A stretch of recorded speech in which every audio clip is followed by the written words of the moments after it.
This is Appalling News, your most trusted source for fake real news. I'm Paul Chatto. You might not know this, but we here at Appalling News actually do try to confirm the veracity of the material we steal, borrow, from a myriad of sources. In our manifesto, we pledge to root out hypocrisy and fight for fairness. Here we have Alec Karakatsanis, a civil rights lawyer and author of the book Copaganda, discussing police body cameras on Democracy Now! He said in the wake of Michael Brown. This is in reference to Michael Brown, a black teenager who was fatally shot by Darren Wilson, a Ferguson, Missouri Police Department officer, fueling the rise of BLM. We'll market it to low information people in the public. What does low information people mean? We think he just insulted us here at Appalling News. To well-meaning liberal people. Well-meaning liberals are Karakatsanis' audience. He is afraid videotaped evidence might cause them to form their own opinions. We know that's not what the left want. We'll market it as accountability and transparency. No, we can't think that. And so they totally shifted, and then they were able to get hundreds of millions of dollars toward their goal of outfitting every single cop in the United States with a mobile surveillance camera that the police control. They control when it's on, when it's off, what it captures. This is not entirely true. Different jurisdictions in the U.S. have different laws. Selective deactivation depends on jurisdiction and department policies, which can lead to discipline if violated. Alec here, in his non-threatening casual sweater, is being disingenuous with his broad accusation. When something is captured, it's released to the public. So if the police capture, let's say, an undocumented immigrant committing some crime. Undocumented immigrant is left speak for illegal immigrant. Admitting to them committing a crime sure makes us sympathetic to your cause, Alec. That's out on Fox News and the New York Post within hours, but if they capture the police doing something horrific, the public may never see that video. Now you've asserted that any improper behavior by police may never see it, at least as quickly. But now you've admitted it does get recorded, contradicting your earlier accusation.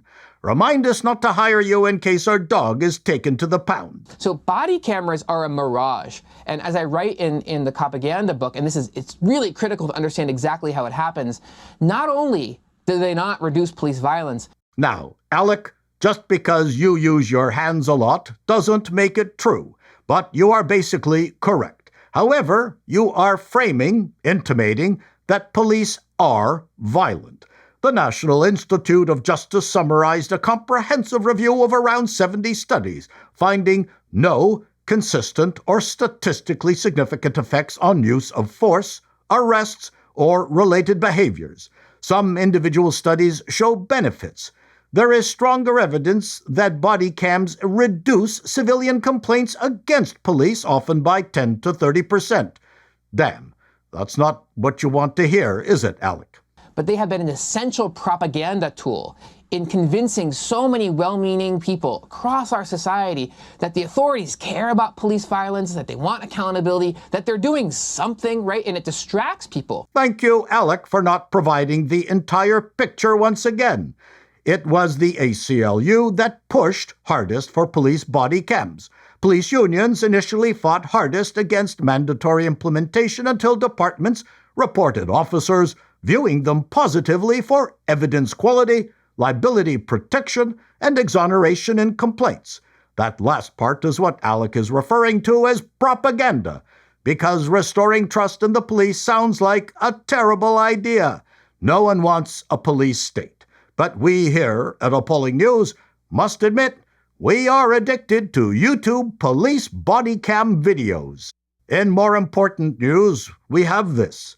Agoraphobic woman loses case over office party snub. Shelby Common, an agoraphobic ecologist, yes, you heard that right, sued her employer, Echoes Ecology, after she was not invited to the company Christmas party in 2024 because colleagues feared it would cause her too much anxiety.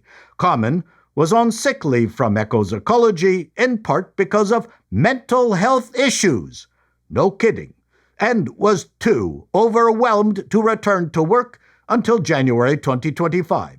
She had been diagnosed with ADHD and autism, as well as agoraphobia, the fear of wearing sweaters made from rabbit fur. Prior to the egregious festive non-invite, Common had made several complaints to the company based in Polmont near Falkirk, Scotland, about a lack of reasonable adjustments to cater for her disabilities.